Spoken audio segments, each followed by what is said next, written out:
নমস্কার। আপনার জীবনে কি স্ট্রেস অতিরিক্ত বেড়ে গেছে? অফিসে বসের ডেডলাইন, উল্টো দিকে যদি সেই সময় আপনার বউয়ের মেসেজ আসে, বাড়িতে তরকারি ডাল শেষ হয়ে গেছে, তাড়াতাড়ি এসো, বাজার করতে হবে। এরকম হচ্ছে কি? মাস শেষ হতে না হতেই পকেট ফুটো, বাজার আগুন, আর তার সঙ্গে ইএমআই এর বোঝা। এগুলো যদি থাকে তাহলে তো স্ট্রেস থাকবেই। আর যদি স্ট্রেস থাকে তাহলে আমাদের উচ্চ রক্তচাপ, স্ট্রোক ইত্যাদিগুলো তো শরীরের মধ্যে দানা বাঁধবে। তাহলে সেখান থেকে আমাদের মুক্তি কোথায়?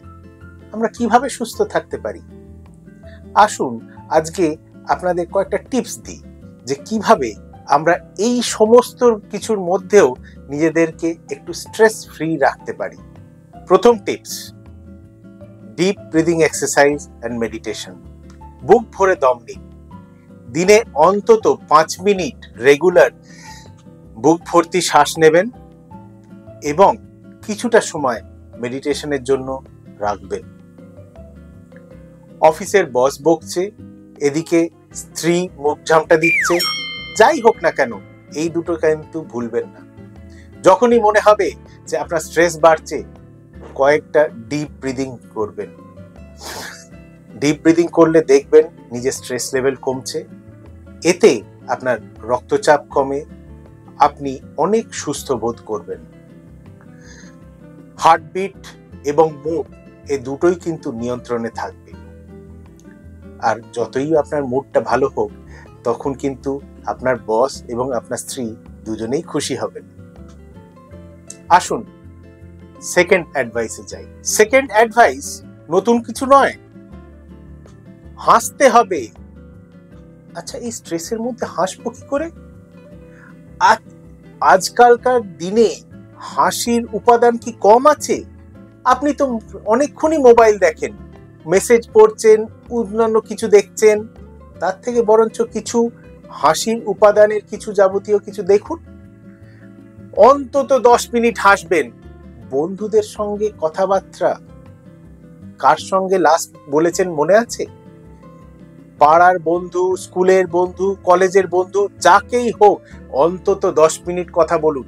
দেখবেন যে এই বন্ধুদের মধ্যে গল্প আলোচনা করলে আপনার স্ট্রেস কোন দিক দিয়ে হাওয়া হয়ে যাবে।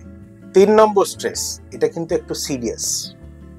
কি না, আপনি কি খাচ্ছেন সেটা কিন্তু আপনি রোজ একটু নোটিস করবেন। ফাস্ট ফুড, খিদে পেয়েছে, দুপুরবেলা টিফিন আনা হয়নি, অফিস থেকে বেরিয়ে গিয়ে সামনের রোলের দোকান, বা একটুখানি পরপরই সিগারেট খাওয়া। ফাস্ট ফুড কিন্তু শুধু আপনার শরীরের জন্য, এমনিতে পেটের জন্য ক্ষতিকর শুধু তা নয়, ফাস্ট ফুড আপনার হার্টকেও ফাস্ট ফরওয়ার্ড করে দিচ্ছে। তাই ফাস্ট ফুড অ্যাভয়েড করুন, সিগারেট খাবেন না।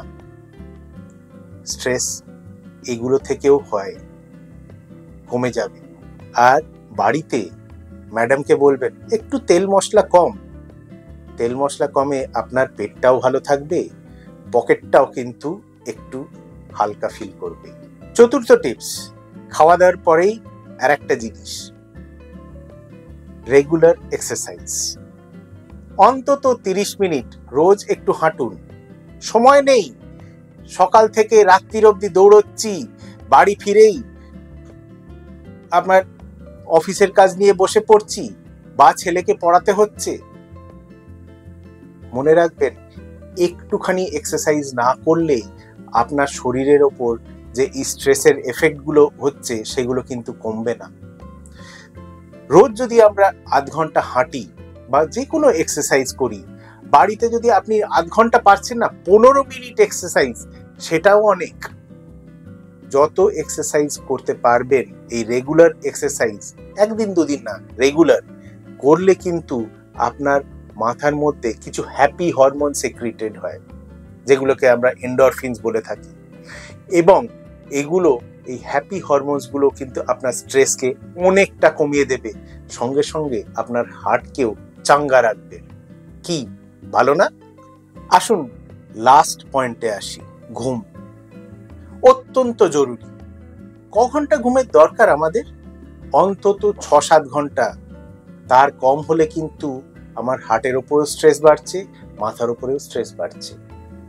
এই যে সারাদিনের স্ট্রেস, এটাকে নেয়ার ক্ষমতার জন্য আমাদের ঘুমের অত্যন্ত বেশি দরকার হয়। কিন্তু আমরা কি করছি? রাতে শুতে যাওয়ার সময় আমরা মোবাইলটা নিয়ে যাচ্ছি, মেসেজ করছি, বা ওটিটি প্ল্যাটফর্মে আমার ওয়েব সিরিজটাকে বিঞ্জ ওয়াচিং করছি। একের পর এক আমরা ওয়েব সিরিজ দেখে যাচ্ছি। 2-2:30 ছাড়তে পারছি না। সকালবেলা উঠে চোখ লাল, ঘুম ঠিক হয়নি। কি ঠিক বলছি না? এরকম হয় তো? একটু খেয়াল রাখুন, ফোনটা নিয়ে শুতে যাবেন না। যতই দরকারি ফোন আসুক না কেন, একটু দূরে রাখুন। নিশ্চয়ই আপনার শুতে যাওয়ার আধ ঘন্টা আগে থেকে ফোনটাকে হাত দেবেন না। বই পড়তে চান শুতে যাওয়ার আগে, সেটা পড়তে পারেন, কিন্তু সময় মতো শোয়া এবং সময় মতো ওঠা আমাদের শরীরটাকে সুস্থ রাখে, হার্ট ভালো রাখে, এবং এই যে স্ট্রেসের এফেক্ট আমাদের মাথার উপর হচ্ছে, সেটা থেকেও আমাদের মাথাকে মুক্তি রাখে। আসুন এই 5টা টিপস আমরা মেনে চলি। আমাদের জীবন শান্তিময় থাকবে এবং আপনার হার্টও আপনাকে বলবে থ্যাংক ইউ বস। আগামী দিন আবার দেখা হবে। Healthy heart, healthy living. নমস্কার।